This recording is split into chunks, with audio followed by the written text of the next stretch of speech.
Hello दोस्तों, मैं सुभय कुमार। दोस्तों 65th बीपीएससी में मैंने GS1 GS2 का करीब नोट्स है जो मैंने डाला था। और अब वर्तमान में हम 66 बीपीएससी में जो आपका मेंस का एग्ज़ाम है उसके क्रम में भी अब हम डेली एक क्वेश्चन है जो लिख कर डालेंगे। तो आपका मेंस तक GS1 GS2 का टोटल हो जाएगा। करंट अफेयर्स हो, साइंस एंड टेक्नोलॉजी हो, इकोनॉमिक्स एंड ज्योग्राफी हो या और जो भी सब्जेक्ट्स है उसका मैंने धीरे धीरे एक क्वेश्चंस करके मैंने उसको डालकर पूरा कर दूंगा। दोस्तों आज हम क्वेश्चंस है उसमें हम कोरोना पेंडेमिक के दौरान, अभी कोरोना का जो समय है उसके बाद है जो उसके क्या इम्पैक्ट हुए, डिजिटलाइजेशन माने तकनीकीकरण, डिजिटलीकरण का बढ़ावा है जो कैसे है जो प्राप्त हुआ। और वर्तमान समय में आप जानते हैं कि 21 सेंचुरी जो है तकनीक का युग है।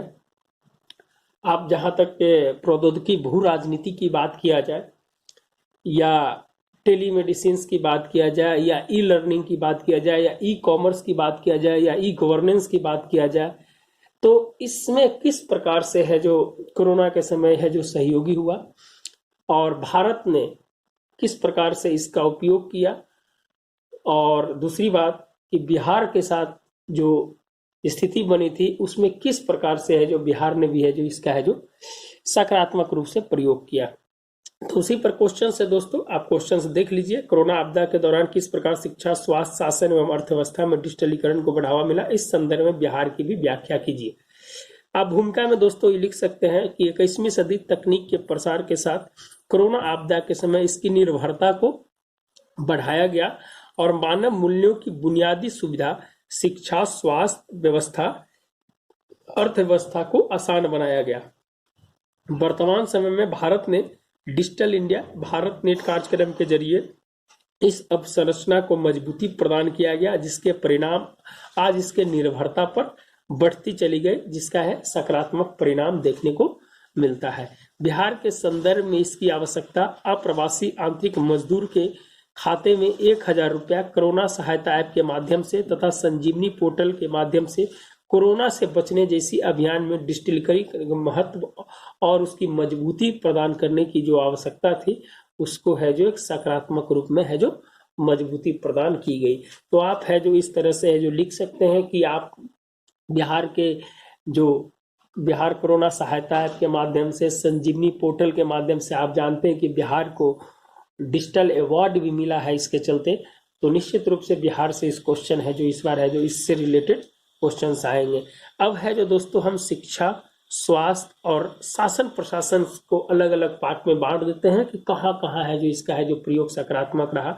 शिक्षा के माध्यम से आप जानते हैं दोस्तों कि कोरोना समय में स्वयं पोर्टल के माध्यम से, DTH के माध्यम से है जो प्रसारण किया गया कि लोगों को ई लर्निंग की है जो व्यवस्था उपलब्ध कराया जाए। लेकिन आप जानते हैं कि कुछ ऐसे नकारात्मक प्रभाव भी देखने को मिले, जैसे मान लीजिए कि आप बिहार में 47% के लोग के पास ही है जो मोबाइल था, उसमें 26% है जो इसका उपयोग कर पाए। एक असर रिपोर्ट्स जो एक आई थी उस रिपोर्ट्स के माध्यम से है जो पता चलता है। दूसरी रिपोर्ट NCERT के माध्यम से भी आई थी कि मात्र 21% लोगों के पास है जो ई लर्निंग का है जो प्रावधान था, बाकी लोगों के पास है जो नहीं था। तो आप इसके माध्यम से समझ सकते हैं कि डिजिटलीकरण आज के समय में कितना है जो समावेशी है लोगों के लिए। तो स्वयं पोर्टल, कुछ पोर्टल का नाम आप जानते हैं तो लिख दीजिए। बिहार शिक्षा अवसंरचना मॉडल है जो बनाया गया है। बिहार के जितने भी स्कूल हैं 8000 स्कूल में प्रति स्कूल में 90,000 रुपया है जो इंफ्रास्ट्रक्चर के लिए दिया जा रहा है, ताकि वहां पर स्मार्ट क्लास बनाया जाए और बच्चों को है जो शिक्षा है जो प्रदान किया जाए।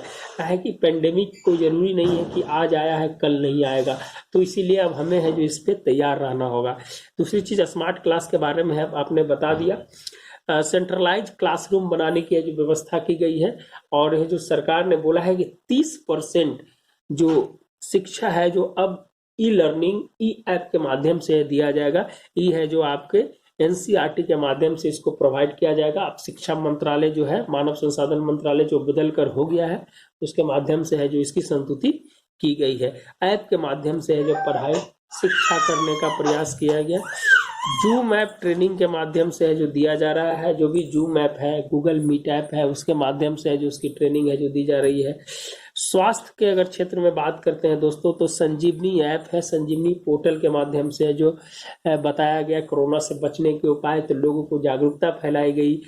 टेलीमेडिसिन है, जो सेंट्रलाइज एक डॉक्टर हैं उनको किस प्रकार से गांव गांव दूर दराज क्षेत्र में है जो जोड़ने का प्रयास किया गया।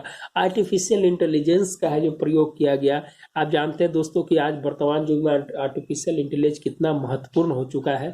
आप इसकी है जो अंदाजा लगा सकते हैं कि अब भीड़ भाड़ के इलाके में ड्रोन से हो गया, या चैटबॉट टेक्नोलॉजी हो गई, जिसके माध्यम से रोबोट्स तकनीक आ गया, इसके माध्यम से इसका जो प्रयोग किया जा रहा है। रोबोटिक सिस्टम है जो आ जा गया है, ई हेल्थ ऐप आ गया है, ई फार्मा आ गया है, नेशनल हेल्थ मिशन आप 15 अगस्त 2020 को प्रधानमंत्री जी के द्वारा है जो दिया गया था। आरोग्य सेतु ऐप है जो इसके माध्यम से है जो आप कोरोना काल में देखे हैं।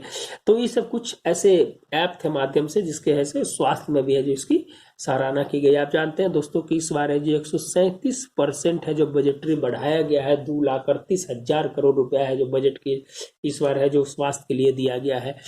तो कुछ आपको डेटा है जो इसके बजटरी प्रोविजन से भी आपको देना पड़ेगा। साइबर सिक्योरिटी से रिलेटेड जो किया जा रहा है, उससे डेटा प्रोटेक्शन एक्ट है जो किस प्रकार से data governance, data equality, data sovereignty, इस सब चीज की है जो चर्चा है जो आपको करनी होगी। शासन प्रशासन में अगर बात किया जाए दोस्तों, तो बिहार सरकार और भारत सरकार के गाइडलाइंस में जो कोरोना सहायता को के माध्यम से जो जिस प्रकार से लोगों को बचाया गया, जागरूक किया गया, शासन प्रशासन को दुरुस्त बनाया गया ताकि है जो पारदर्शी रहे, लोगों तक सूचना पहुंचाया जाए, सोशल साइट्स का प्रयोग किया गया।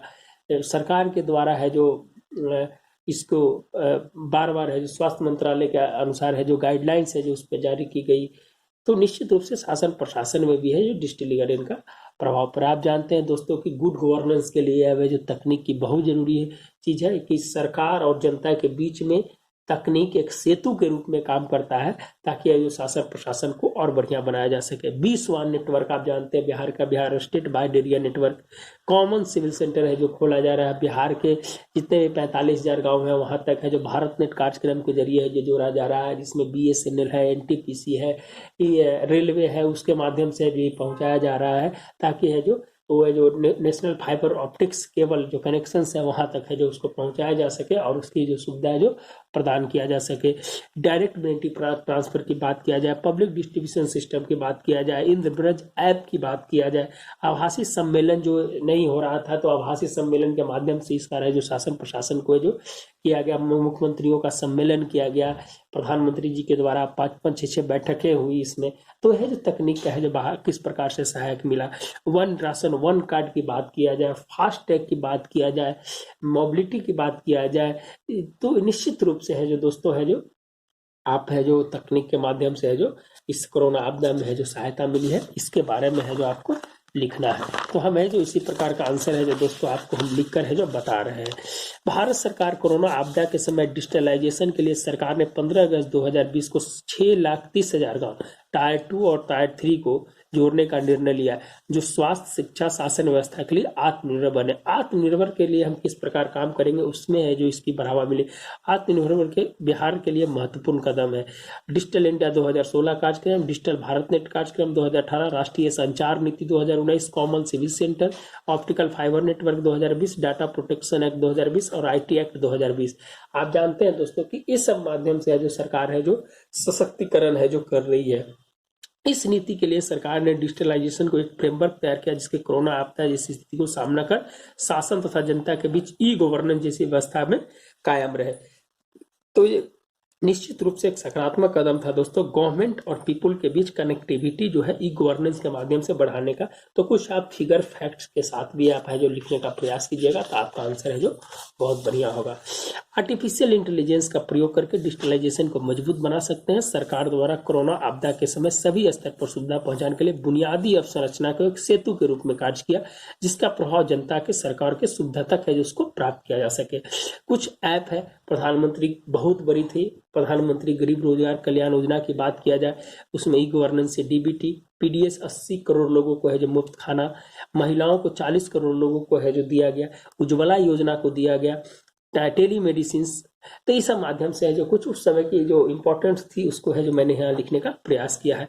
भीड़ को नियंत्रित करने के लिए रोबोट ड्रोन, आप जानते हैं कि क्या होता था कि रेलवे स्टेशन के बाहर लोग आके खड़ा हो जाते थे, जिसके कारण है जो समस्या आती थी शासन प्रशासन में। तो इस तकनीक के माध्यम से जो दोस्तों है जो कहीं ना कहीं शासन प्रशासन को मदद मिले उस भीड़ को कंट्रोल करने में। आप दिल्ली की स्थिति को देख सकते हैं, मुंबई की स्थिति को देख सकते हैं, आप है जो कलकत्ता में आप जिस तरह से भीड़ कोरोना के समय में है जो ट्रेन नहीं मिल रही थी, लोग है जो भीड़ जमा कर रहे थे। तो इसमें है जो कहीं ना कहीं है जो तकनीक है जो उसका है कि एक सकारात्मक प्रभाव जरूर पड़ा है। तो आप उसको साथ है जो लिखने का प्रयास कीजिएगा एग्जाम्पल देकर। तो शासन प्रशासन के लिए रेलवे स्टेशन सार्वजनिक जगह भीड़ एकत्रित होने पर आपदा की समस्या बढ़ जाती है, जिसका उपयोग डिजिटलाइजेशन को बढ़ावा देने में आसानी से सुविधा प्राप्त किया जा सके। बिहार सरकार द्वारा 23 लाख लोगों को सुविधा प्रदान करना कोरोना सहायता ऐप के माध्यम से। 20वां नेटवर्क की है जो हमने चर्चा कर दी है दोस्तों। संजीवनी पोर्टल की है जो हमने चर्चा कर दी है, जिसके माध्यम से जो डिजिटल अवार्ड है जो बिहार सरकार को मिला है। तो ये कुछ ऐसे थे 4 पेज में लिखने के लिए आपको क्या करना पड़ेगा, उसमें डेटा कैसे डालना पड़ेगा, इसका कहने का मेरा मेन मकसद था। इन सभी तथ्यों से कह सकते हैं कि डिजिटलाइजेशन संप्रभु के रूप में विकसित तकनीक प्रगतिशील विकासवादी संरचनात्मक बदलाव अहम जरूरी है। 21वीं सदी ने इस तकनीक को मुद्रा के रूप में देखा गया है और मानव मूल्यों को आसान बनाने के लिए तकनीक एक सफल, स्वच्छ एवं त्वरित माध्यम है जिसका प्रयोग किया जा सकता है। आप इसको देखिए कि दोस्तों कितना आंसर है जो आपके लायक है कि नहीं है। नहीं तो आप है जो अपने स्तर से भी अच्छा लिख सकते हैं। एक मेरा छोटा सा प्रयास है, आप है जो एक मॉडल आंसर के रूप में इसको देख सकते हैं। धन्यवाद दोस्तों, मिलते हैं एक नए वीडियो के साथ।